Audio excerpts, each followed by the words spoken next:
एक ताली बजाकर धन्यवाद।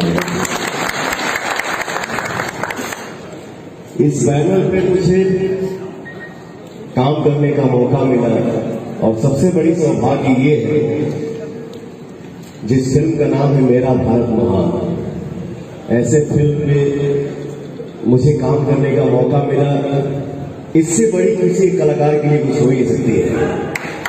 मैं सौभाग्यशाली हूँ कि मेरा भारत महान फिल्म में काम करने का मुझे मौका मिला। इस फिल्म के डायरेक्टर हैं हमारे देवेंद्र तिवारी जी, और इस फिल्म में हम लोग काम कर रहे हैं, मैं हूँ, मेरे बड़े भैया रवि किशन जी, अंजना जी, गरिमा जी, अवकाश जी।